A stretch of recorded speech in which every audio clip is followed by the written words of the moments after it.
We know how to significantly improve the teaching and learning of mathematics. And nothing drives me crazier than how hard it is to bring that to scale. Okay, guys, it's me, Vanessa. And to be honest, I have no idea how to properly introduce today's guest, Steve Leinwand.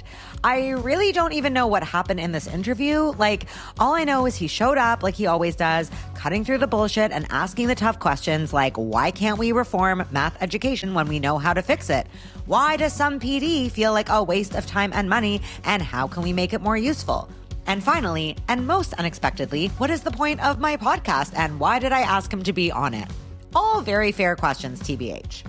Stephen Leinwand has been a driving force in math education for nearly 50 years, shaping policy, curriculum, and teaching practices at the highest levels. He's held major leadership roles with organizations like the National Council for Teachers of Mathematics and the National Council for Supervisors of Mathematics. He has advised on national initiatives like the National Assessment of Educational Progress and worked with organizations like the American Institute for Research, earning multiple national awards along the way. But what really sets him apart is that thousands of educators around the world have experienced his work firsthand and have changed their teaching because of it. Today, I'm going to take a page out of his book and just get right to the interview. I need to know what you guys think of this convo, so please get in touch. You can text the podcast, DM me on Instagram at The Math Guru, or email me, vanessa@themathguru.ca. All those links are in the show notes in your podcast player. Okay, buckle up and brace yourself for the one and only Steve Leinwand. My question to you, as way of introduction and framing this, is what's the purpose? What's your purpose in doing this? You invited me yesterday. I said, sure, I'm on vacation, but I'm never really on vacation. I'm intrigued by this whole thing. I'll talk to any audience, anytime, in any place about mathematics and about education and about how screwed up this world is. It's true. And there's my wife saying in the background, it's true. And she's absolutely right. So you got the whole carnival sitting here. And so you have to answer that question. And then the floor is yours. Well, thank you so much for giving me the floor on my own podcast. Okay, so that's a great question. What is the point? What is the purpose? And I would like to also just add a little framing that Steve has now been on here for 45 minutes while we sort out technology because we are recording this in the middle of a Mercury retrograde. Everyone, what is the point? Great question. I don't know that there's a point to anything, but the reason I invited you specifically on the podcast is because, Steve, there's a lot of hype around you. You know, like in the math ed spaces, people are like, that's Steve Leinwand, that's Steve Leinwand. And I've always been like, who is this man? So as you know, I came to one of your talks because I was like, I want to see what the hype is about. And I believe I came up to you after that talk and I said, you know what? The hype is real. And the reason I'm having you on is I just like your vibe. But also the thing about you that I love is there is zero bullshit when it comes to you. Like you've been around. You know what I mean? Like you've been in policy, you've been in the classroom, you've been in almost every single math education space. And I feel like you have a wealth of knowledge and a delivery method that we could all benefit from because you're just going to tell it as it is. And I've got some questions for you. Is that a good answer? That's a great answer. I mean, it's a great way to start. I mean, it's really wonderful that there's this hype and this vibe and all that stuff. I just am who I am. I also believe that it's much more important to make a difference and sometimes piss people off than it is to just be nice. And so once you don't feel like being nice is important, and when people tell you, I thought you were an asshole the first time I met you, and then even the second time, and then it got to and the third time. Find out, well, usually by the third time, they go, you know what? That's just who you are. And that's not what's important. So, you know, it's nice to hear all those things. I believe that it's my passion and my experiences that make me of some value. I probably apologize more than anyone else that you know, because I say things that maybe I didn't think through, or I do things that I probably shouldn't have done. I sent a memo off to the Office of the State Superintendent of Education. I'm on a task force in D.C. for doing high school stuff. And the first line was, allow me to begin by apologizing for my rant the other day. Allow me to be more rational and coherent in my 3-page memo that sort of says the same thing, but a little with a smile. So that's okay. Oh my God. I mean, what an intro. Okay, I have to say something that I never thought I was going to say.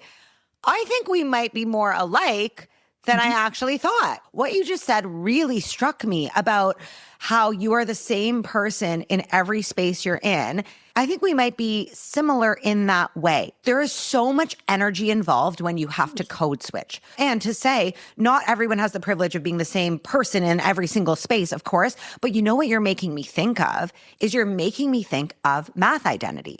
Because one of the biggest things when it comes to math identity is this feeling that I've always had, but I've never acted upon, that you need to be somebody different when you're in a math classroom or to belong to a math world. Most people feel that. I think you and I, for some reason, are just who we are in every single space.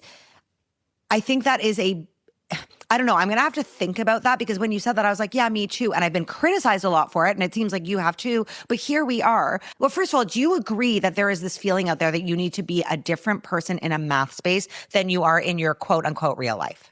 I think that the I have to be grows out of I am a different. It's a sense that I have a different brain when I'm in math, or my brain is different. And so I have to act accordingly. I think that the thing that you just said that resonates the most is this notion of code sharing.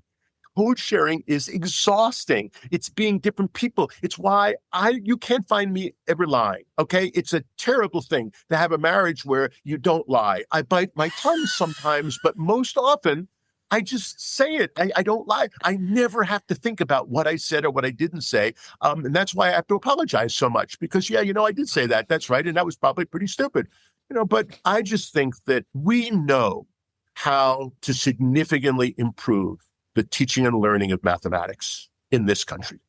You talk about it. I talk about it. We've seen it in classes, and nothing drives me crazier than how hard it is to bring that to scale.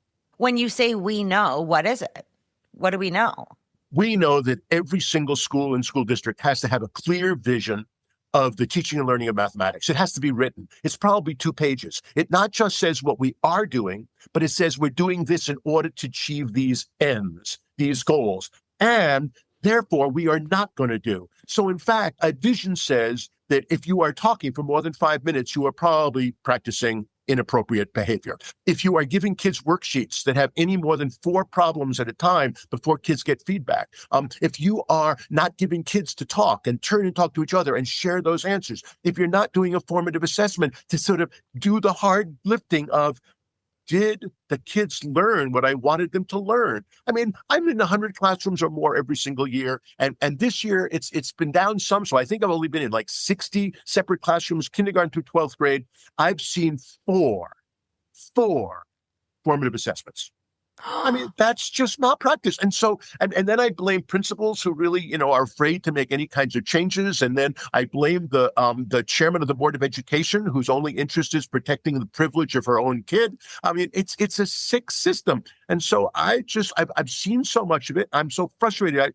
But the flip side is I can take you to any number of places that ignore all that stuff and are serving kids magnificently. I mean, I'm so honored to have worked with the Success Academy charter schools in New York City. 95% Black or brown kids. They're the highest performing school district in New York State. They outperform Scarsdale and Chappaqua and Bronxville and all those places. How? They have a clear vision. They implement the vision. The principals are never in their offices. They are in classrooms. They are in meetings. They are coaching teachers. They are helping with teachers. They are encouraging teachers to visit each other's classrooms and learn from each other. There is a coherent curriculum. There is alignment, like in Singapore, between what is taught, how it's taught, and the assessments. I mean, we know how to do it. And we've written about it. We've talked about it. I mean, these are discussions that I've had with Dan Meyer and with Joe Bowler and with Phil Darrow, the real people that we have to look up to. Those are the people whose shoulders I stand upon. And none of us have found the key to it. And that's what motivates me still. Okay, my first question, just in case, because I want us to all be on the same language, I wanted to define a couple of things we've talked about. We've talked about code switching, and I want to define my terms like a good mathematician. That is when you switch to a different set of traits, personalities. You might dress different, you might talk different to be in a different environment. And it is well documented that a lot of people feel like they have to do that in math spaces, right? They have to dress professionally. They have to speak academically. As an example, Steve also brought up formative assessment. And just in case, can you just briefly wink, wink, define formative assessment for us. I Formative believe- versus summative. Give us a quickie. If we just look at the research and all the people who have talked about formative assessment, it is the one tool that allows us to answer the question, to what degree did my students learn what I set out to teach them today?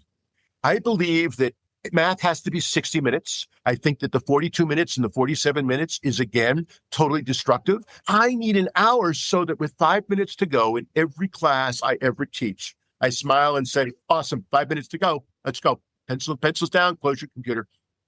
Turn to tell your partner what you learned today. I start with metacognition. I start with that wonderful question. I model that in all the demonstration classes I do. Teachers' mouths go, I can't believe what the kids, one kid says something really important. Some kid says some crazy thing. One kid sort of says, I learned today that you don't wear a tie when you come in this room. And you just go, yes. So the kid that has ADHD is able to talk about it as much as the kid who is 10 steps ahead of everybody else. That takes 2 minutes. Nice. Good. Let's see if you really did learn it. And then we have one quick problem, one task that is artfully chosen not to be too hard, not to be the simplest, easiest thing. But then I'm able to sit there and say, oh, cool. One of the most amazing lessons I ever watched someone teach ended with a really cool formative assessment that so drove the next day's lesson. What was it? Tell me what it was. Oh, it was, here are 3 equations with expressions that may or may not be equivalent. And that question is, if they're equivalent, explain why. If they're not equivalent, fix it. In 3 questions done in about 4 minutes, we knew that 16 to 19 kids got it. They just got it. And others didn't. And again, Okay. this is an example from Success Academy where they just managed to do all the right things over and over again. But then again, Success Academy schools, the ones that I hang out in, certainly the middle schools, start at 8 o'clock. And from 8 o'clock to 9 o'clock, the kids are doing dance, movement, drama, chess, debate. No one gets there late because they don't want to miss the most important part of the day. Right. And they're going to be code sharing. All they do is they say, look what I did with dance and movement and energy and all that stuff and focusing. Or, no, I did chess and I learned this move. And oh my God, wait a second. I screwed up. Moving that pawn was really dumb. And there you go. Now, the rest of the day is easy compared to that. We know how to do things a whole lot better than we do. Yeah. Well, so I love what you said there. And I'm even thinking, imagine what you're describing here is yes, you're describing movement and things that might seem a little less transactional, but in doing that, they're literally practicing the skills that we want to see in math class, making mistakes, collaborating, right? So it's now you've kind of framed the day with that in mind and in your body, and then you bring that same attitude to math class. So I love that. You mentioned earlier, you said, we know what to do, but only, in the 60 schools you're in, only 4 schools were doing it. For example, even this idea of formative assessment. Why? So this might seem like a weird question or simplistic or maybe way too large, but if we know what to do, what is the reason in your opinion that we're not doing it? I think there are a whole lot of reasons. More and more, I think that the tests drive us towards a bunch of mindless multiple choice recall and not thinking. I think our pedagogy and sharing the power with kids is very hard for a lot of teachers to do. You lose control when you ask kids why. How do you know? Turn and talk to each other. And if you don't have classroom management, you don't have discipline, it can destroy things very quickly because the kids see it as an opportunity to just screw off. I think that the biggest reason is that we just have a terrible, terrible system of professional development. I mean, we run people through these things after school. They bring Vanessa in, they bring Steve in for what I don't do anymore. I just don't do the 1 day, 1 shot kinds of things because it has no impact except on the same people who are already doing most of it. And they get validated. That's all. So that's great. But we don't have a mechanism to use videotape in our department meetings, in our PLCs, in our faculty meetings. I know some amazing elementary principals who ask teachers to videotape some of their work on their iPad and then use it in a faculty. It's their kids and look what they're doing. And when you sit there without this sense of I'm embarrassed or all, and in every school I've ever seen people do it, they all go, oh my God, you got such guts. That's so, I can't believe you did that. And so they get all kinds of wonderful feedback. And the classroom visits, I mean, this is not just an N of one, but I was in a school doing connected math, sixth grade, hard stuff before the Common Core. Sixth grade math, connected math is as hard as it gets. And this kid's 23 years old and it's January and he is teaching like a master teacher. And I'm going, what the hell? Who ever saw a first year teacher doing connected math? And always says, oh, it's easy. He says, I was having so much trouble the first 2 weeks of school that my principal says, well, you know what? We're going to take your first period and take your study hall, and you're going to go co-teach with Lisa. Lisa's been teaching connected math for a bunch of years. Lisa is great. He co-teaches first period. I mean, that's the best professional development you can have. He's there. They're co-teaching. She's helping him. He's learning it. And by the time he gets to the second period, he's got his own class. He's a different human being. So in other words, we really do have answers. Now, you can't do all of them, but I marvel at how little time and effort goes into that kind of stuff. Oh, you got to college, you got a teaching degree. All right, you're all set, go do it. It's absurd. Yeah, if a leader is listening to this right now and they're like, fuck, yeah, I know that this one and done PD isn't working. Like, I don't really know where to even start. What advice would you have for them? Like, what is a first step they could take to creating a better professional Build a development? coherent system of every teacher visits another teacher at least once every other week. That when you have music or art or we have a free period, that's it. I mean, there's no such thing as a free period. Okay, make it Friday. I don't care. Okay, no one can tell me when not to go into a classroom. The school doesn't have moats around it. Nobody owns their classroom. I mean, again, you know that I am not a nice person. When I'm in a school and the principal says, oh, we're so happy. This happens all the time. The principal says, I'm so happy you're here. You know that you're going to see, the math department. He says, there are 9 teachers. He says, listen, we'd prefer that you not go into rooms 201 and 107. I say, oh, okay, I understand that. You know where I go first. I go right to room 107. I knock on the door. The teacher says, no, I don't think you're supposed to be here. I said, you're teaching math, right? What good am I if I don't see that people don't want me to be in the room? They're so scared. I need to see that to see what really is going on. And when that person is a 6th grade teacher in a middle school, it just screws up 7th and 8th grade. When that's the 4th grade teacher and fractions aren't done, the 5th grade teacher is screwed. And you're going to tell me, principal, I'm not supposed to be in that room and you're going to kowtow to that? That's absurd. So that's what I do. I tell those stories. What's usually happening in those rooms? Is it like what's happening in there that they don't want you to do? It varies. Some people just don't want to, they're shy, and you get to talk. But most of the time, you know why they don't want me in the room. Right. It's mediocre stuff. So I think that's number one. And number two is the use of video. People can't do what they can't envision. And I ask you, so how do we help teachers that we know care about kids, actually do know some math? How do we help them envision? And we don't use video anywhere near to the degree that we should. So who should we be videoing? We should be videoing ourselves? Who are we videoing? Tell me how to use the video. If I come in and do a demonstration class, by definition, you're going to video it so that we can tear it to shreds.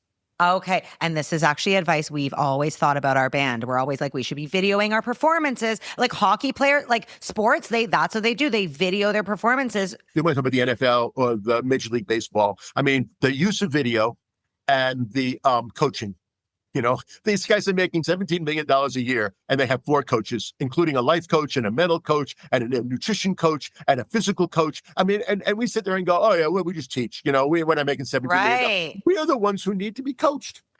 Yeah. You know what? What I love that you just actually gave everyone listening, by the way, you just gave all of our listeners a free professional development plan. It's free. The teachers are in your school. The coaches, the mentors, the whatever are in your school. So literally, if you're listening to this and you're like, fuck, our grant this, our budget that, like whatever, it's like, but it's all in there. Like, I love this solution. So you know what I say to coaches, Vanessa? When they're fighting the budget cuts and, well, the coaches aren't important, I go, so I just watched Robin. I want you to see Robin's interaction with the kids and the teachers. When I'm in a school with a coach who makes a difference, you cannot walk down the hall without that person being interrupted every third door. Oh, thanks, Robin. Oh, my God, it really worked. I hope you go back to my classroom and see it. These people have value because of what they deliver and the ideas they have. And then when you walk into a classroom with Robin, so I walk into a 3rd grade classroom with Robin and the kids just go, oh, Mrs. Robin is here. They know that what's going to happen in that room is going to touch their brains. And you see that. I want people to recognize, shouldn't that be available in reading language arts and in mathematics in every school. How hard is it to have one person for 2 elementary schools and spend 2.5 days in each, or more likely 2 days in one, 2 days in the other? And I believe that all the coaches get together on Friday when no one wants to be coached, and they use video to hone their craft. That's what they do. I mean, Yeah. so here's a lesson. This is a lesson I saw, Max teach yesterday in Algebra 1. This class was perfect. It was perfect in the sense of there was some wonderful stuff and some awful stuff. Okay. What do you do as a coach? I mean, well, that's the kind of professional development that coaches need to have.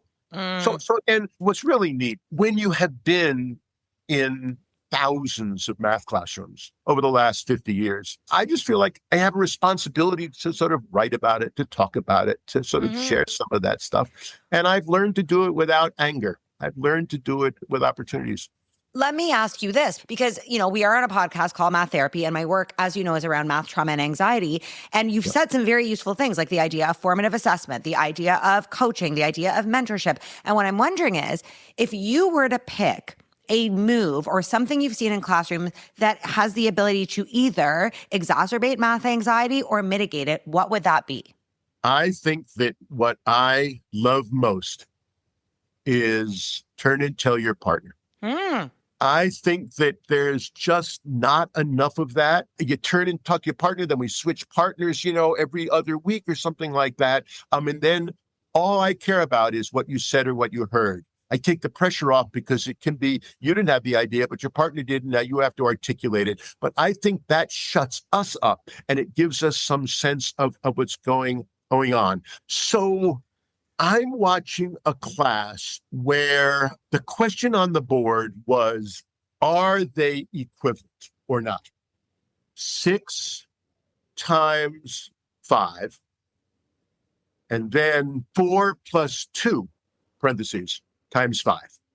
Okay. Wonderful. Nice, simple thing. Turn and tell your partner, are they equivalent or are they not? Of course. Good. Raise your hand if you and your partner agree that they are equivalent. Hands go up. Raise your hands if you and your partner disagree. A couple of hands go up. Raise your hand if you and your partner both disagreed. I go, oh, awesome. So convince me that they're not equivalent. If I don't ask the kids that, I miss out for the rest of my teaching career on this notion that English, equivalent, the same. So one has 4 plus 2. The other has 6. They're not the same. In math, equivalent means the same value. So who's right? How we do that? If I don't catch that in 6th grade, kids are screwed for a long time. And so it's that kind of listen to the kids that I just think is what's so important. I go back to principles to actions. And so I see the goals. It's in the book. Wait, what is principle? Can you just tell us what is principles to actions for those who don't know? Principles to actions is the NCTM book that came out in 2015. NCTM basically lost real credibility and ground because its standards were trashed, and the Common Core came along in the United States, and everything was Common Core, and NCTM realized that it was being marginalized. And so I had a discussion with somebody, and we said that we need to put ourselves back on the map. We are the National Council of Teachers of Mathematics.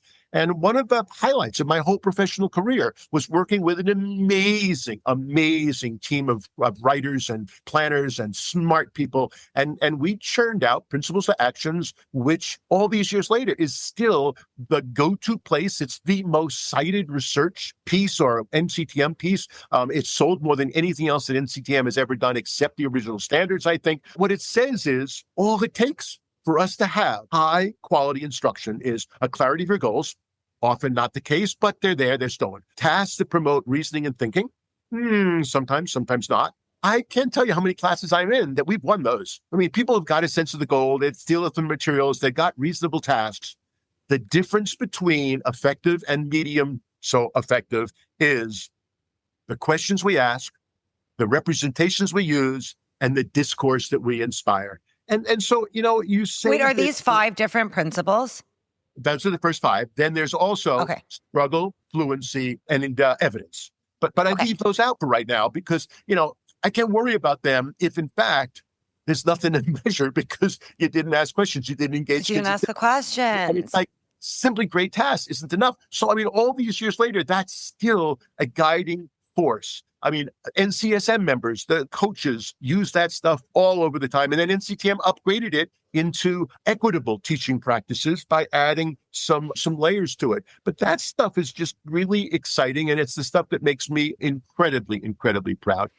So tell me the difference between, you said, I asked the question, what can mitigate math anxiety? What is the thing? And you said turn and talk, asking this very rich question. What is the difference between the turn and talk and the teacher simply putting those two equivalencies or non-equivalencies on the board and asking students to answer the teacher versus taking the time to turn and talk? When you ask the whole class a question, half the kids just shut their brain down. They don't have it. I don't care. I don't have to do anything. Why work? I mean, there's no incentive to even think about it for half the kids. And the kids that know the answer already or are way ahead, they scream it out and they don't explain how, because we don't ask, how did you get that? What's really important is the differentiation. It's the most important word, the most underplayed word is differentiation, which doesn't mean doing things differently. Differentiation to me says you've got 20 brains in your class. Anytime they are trying to learn something, two things are going on. You've got 4 or 5 different ways that the mathematics is being processed, and you've got 4 or 5 different ways that the mathematics is being pictured. When I ask teachers or when I ask kids, how much is 5 plus -9? And it's amazing. This happened just the other day. And it's amazing how many people just sit there and say, well, I subtract the 2 and I just adapt the sign. It's like, well, wait, why? I don't know. It works. And I said, well, who did it differently? And one person says, the quarterback gained 5 yards the first play, lost 9 on the second play, and therefore was 4 yards behind scrimmage. And I said, so how do you just the way I do all my sign numbers. Another person does it on a vertical number line because in every class there are 2 kids for whom a horizontal number line doesn't make sense. The vertical number line is what they can do, and then the brain fits in. I don't understand all that, why that happens. I just accept the fact that there are different brains. We limit math anxiety when we honor the fact that you have this obvious reality of different ways to picture it, different ways to process it. So that to me is why differentiation is this term bandied around. I'm not nice. I mean, when I hear, I tell teachers that when they get an evaluation and their principal has said, oh, you're really impressive and I really love coming to your class, but the word of the year, they went to an ASCD meeting or they got the word from the assistant superintendent that doesn't understand it either, that we need to do more differentiation here. So it says it on the evaluation. It would help if you did a little more differentiation. I tell teachers, you have a responsibility to go down to that evaluator, go down to your principal, go down to your assistant principal, and thank them profusely for suggesting that you need to focus more on differentiation. How about if you come down to my class tomorrow and show me what it means? Talk to the teacher right now who's listening to this and is like, differentiation, yes, I think I know what it means, but how do I actually do it? Because in a way you were like, it's honoring the fact that we have 20 different brains or whatever amount of brains. Yes. So is it giving students opportunities to show their work in different ways? Is it teaching it in different ways? So sometimes I'm actually suggesting these other ways. Other times I'm waiting for the kids to supply them. You know what? I'm thinking of what the kids are saying right now, which is it's not that deep. We don't actually have to make it complicated. It's just what you fucking said. It's respect the fact that there are different ways of knowing, give students opportunities to learn and express in those ways. The end. I need to, before you get to your last 2 questions. So you were very kind in the introduction. When you called yesterday and texted and said, would you do this? So we did talk last time. Okay. I have not watched you do a whole session, but you are an incredibly interesting person. Your math therapy stuff. And so I have as my dominant approach to our business at 77 years of age is mentoring. I spend immense amounts of time absolutely in joy as I do Zoom talks with supervisors, with coaches, pick Steve's brain. I do with state supervisors. And so immediately yesterday I said, oh my God, a chance to take this amazingly creative, interesting person and to get to know her better. And so it really is mutual. And I want to thank you for taking the lead in this. I've really enjoyed this immensely. And this is just the start of what I think will be a really cool friendship. Oh my God. I'm going to cry on the pod. That is so nice. And you are, thank you. You are honestly, you are an icon. And guys, Steve just turned 77. I know what you're all thinking right now. He is a Pisces. tune in next episode when I read his birth chart. It really is an honor. I respect you so much. So I know everyone else does, but for me, like, you are someone I really, really look up to, and I'm glad you took the time. All right, enough of this stuff. Question. Every one of these with 2 questions. Number 1. Okay, here we go. Final 2 questions. And you got to make it brief, under 60 seconds. If there was one thing you would change about the way math is taught in schools, you can pick one thing. What is it? Oh, it would be differentiation. It would be recognized that almost everything has more than one right way and gets pictured in different ways. That's the way in which we undo some of the math anxiety. That's the way we help kids learn. There is no way that the one right way can serve all kids. Question 2. Holy shit. Okay. Question number 2. Someone's listening to this. They're like, oh man, like, I love what Steve was saying. And like, yeah, I'm going to try some of this stuff. But the thing is, like, I don't know if it's going to really work because, you know, I'm just not a math person. And some of my students just aren't math people. What do you say? Partner up. The fact is that the single greatest obstacle to any of these things that we haven't talked about is the professional isolation of the professional. We just don't have mechanisms in most schools for people to share, to people to collaborate. One of the things that Success Academy, one of the things that some of the most amazing high schools I've ever been in some of the public schools, some of the private schools, some of the urban schools, is there is a team of 6 high school math teachers that collaborate and that work together. And so what I think has to be done is break down the isolation, find a new friend, visit a class, invite someone into your class, go out and have a beer with that person, all the things that business people do all the time to help them get better. And you know, it's funny. It's like, partner up.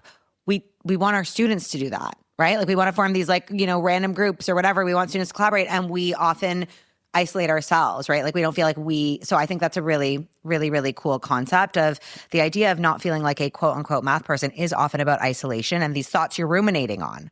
So it's one of the reasons why the building thinking classrooms and all of Peter's work is just been so important. The fact that you have these random groups and kids working 3 at a time or 4 at a time at a non-permanent vertical white space, white whatever it is, it's you ask the kids and they go, it's safe. We can write it out. You know, we don't have that same pressure. Okay, we can learn from each other. It's like, what took us so long to recognize that? And then, you know, I tease Peter and everyone else that, in fact, it's the consolidation of learning that is far and away the hardest of all of his 14 practices. And it's the one that gets the least attention. And Peter and I go back and forth with, yeah, that's right. And what do we do about it and all that stuff? I mean, I just think it's great that we have an on-ramp to those things. Give kids cards, have them in different groups, have them working together for part of the lesson, having them collaborate, having them share, doing gallery walks and all that kind of stuff. But the next step is, yeah, but how do you turn all that stuff into real learning as opposed to just good teaching? Well, and also, as you're talking, I'm like, why aren't we doing that for ourselves as professionals? Gallery walks, all this stuff. This goes to you being like, let's use videos. Like, let's like, oh my God. So what I'm hearing, how we're ending this, is a call out to Peter Liljedahl to write a BTC for teachers. You heard it from me and Steve, Peter. Do it. That'd be really cool. It'd be fun. I mean, I'd love to. Right? Like a professional learning. Okay, yeah. Steve, I think we have a lot of power. You and I, a Pisces and a Gemini. I think thousands of people are going to listen to this episode, and now Peter has a lot of work to do. Thank you so much for being, this has been a delight. A delight. I'm so glad we thought Mercury. Nice try. Okay, we're going to say goodbye. Don't go anywhere, but have a great time on the trail. We are now going to take a selfie. Dave, I'm not saying bye to him. I'm not doing it. Just can you set up the windows so we're both on here? Okay, guys, can someone please text the podcast right now and tell me what just happened? Because quite frankly, I still have no fucking clue. All I know is that I feel fired up and ready to be like, no, for real, guys, things need to change. We cannot keep doing what we're doing. Steve covered so many bases. And yes, that is a baseball reference. And yes, the Blue Jays home opener was last week. And yes, I now know what that is. And yes, I am still a fan. But for real, he covered so many bases, showcasing how many different areas of education need a makeover. And I want to know which one resonated most with you. So text the podcast by hitting the link in your show notes, DM me on Instagram, or shoot me an email. And if something in this episode made you think, so-and-so really should hear this, then send them a link to this episode right now. Once again, you should know that Math Therapy is produced by the one and only David Kochberg, who is in my band called Goodnight Sunrise. And my band's music is what you're listening to right now.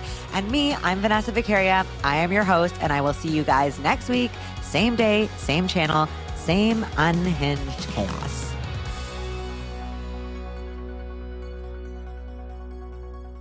You can cut it out if you want, but I mean, people need to understand that, I mean, for the last 45 minutes, I am looking at myself. I am looking at you. And then I got this third picture of you sort of eating somebody's ear. I mean, this Goodnight Sunrise has been on the screen. And it's like, wait a second. I mean, do you know what distraction goes on here? And I'm supposed to think about math. And this guy is looking like, is she kissing me? Is she biting me? Is she touching my ear? It's so great. Why does he have that on his screen? Oh, it's great. I don't have that, Steve. I'm so David sorry. He put it on his screen, and it's what makes you who you are, and I love it. Oh my God. Okay, well, just so you know, in the picture, I'm actually licking David's face. Even worse.